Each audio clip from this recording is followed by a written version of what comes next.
U.S. and its allies to trip into more blunders, and that means creating nonstop, perpetual war in the Middle East. Well, I'm going to make this interesting and disagree with everyone. Okay. I do not accept the premise, which probably isn't too much of a surprise, but nonetheless, I reject the premise that the whole point of the so-called war on terror or investing in the Mujahideen was to somehow fight terrorism or to make a better world.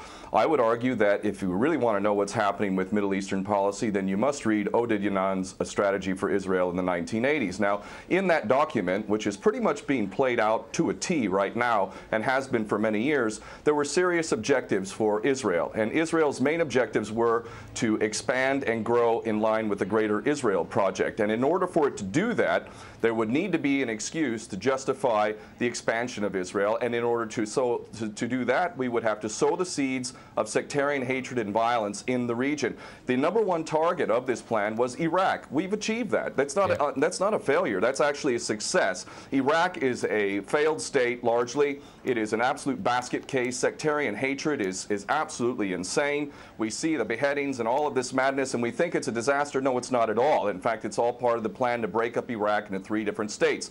When we look at Syria, we also find that the goal is once again the same thing: sow the seeds of sectarian hatred and basically turn that nation into a basket case. This is happening according to plan as well. Now, ISIS, funny enough, could stand for the Israeli Secret Intelligence Service. Many people are seeing the very big benefits to the state of Israel, the so-called Jewish state of Israel, by the breakup and the balkanization of the surrounding states. So actually, if you believe what's being told to you, and I just don't know why anyone would believe anything that comes out of the mouth of virtually any Western leader, whether it be Obama or Bush or any of the rest of them, all of these people are nothing but patent liars, and everything they say is pretty much the opposite of the truth. So I don't accept virtually anything they say. Okay, good. Violence.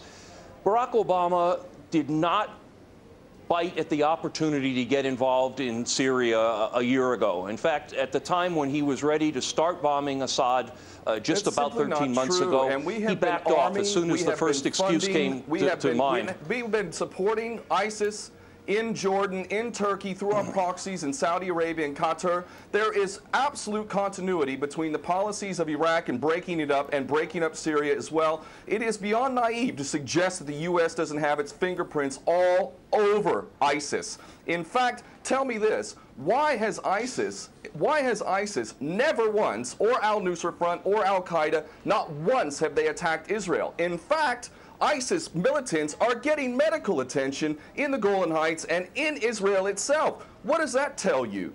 There is absolute continuity, but the actual policy, just like the Project for a New American Century laid out very clearly that a, quote, new Pearl Harbor would be necessary to achieve this goal of full spectrum dominance, you could never tell the American people, or the world for that matter, we're going to fight wars of aggression where we're going to have to invade and occupy, we're going to have to spend hundreds of billions, if not trillions of dollars to achieve the goal of full spectrum dominance, which is to control, absolute control over air, land, sea, and space and cyberspace. The American people never would have bought it, so you can't tell them that. You have to tell them a bunch of lies, and we see this over and over again.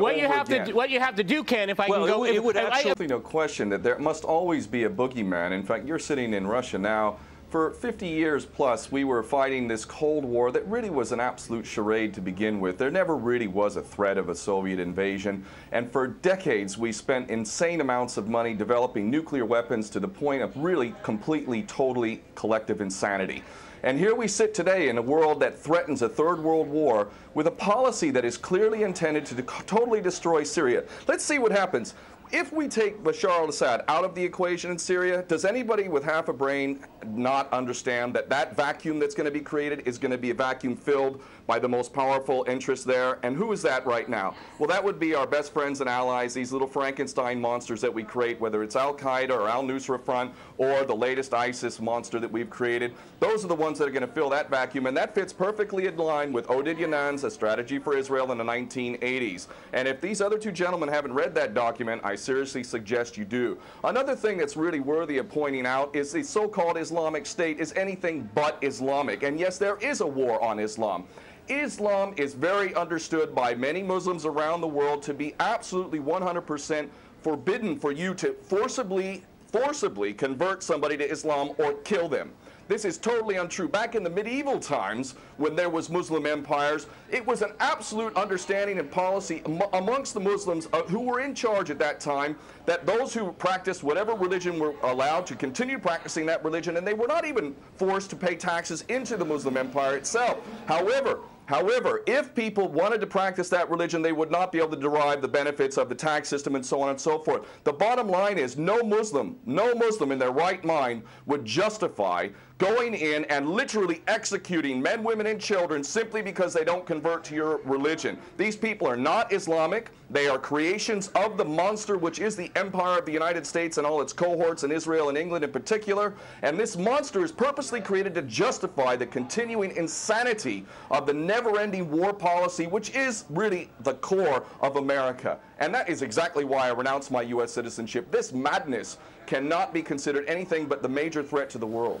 Okay, Peter, in New York, one of the things we've seen... There are very obvious solutions. One is to arrest the traitors in the U.S. Congress and White House who have sworn to uphold the U.S. Constitution, and somehow the American people have sat by while the president has afforded himself the power to execute anyone, anywhere, anytime, for any American citizen to be detained without any due process of law, no representation, incognito, and theoretically, he could be condemned to death by a military tribunal in secret and executed. All of this operating under supposedly the United States Constitution. So all of these traitors need to be arrested, first and foremost. When Netanyahu came to the Congress a couple years back, he received 29 standing ovations by these cowardly chicken hawk traitors. So the American patriots need to stand up and grab a pair and ultimately have some integrity and get rid of these traitors. Secondly, cut off all funding to Israel. Israel is a pariah state, a criminal state. It is committing active policies of genocide by the legal definition of the word according to Black's Law Dictionary.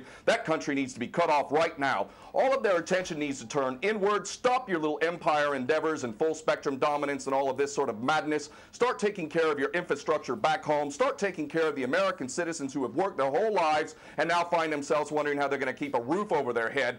All of that is very obvious and very sensible. Or America can continue to decline into an absolute total pariah state, hated and resented around the world, and maybe bring the whole world into World War III. I would prefer that we do the former instead of the latter, but ultimately we need some serious change in government, and that means getting rid of these traitors.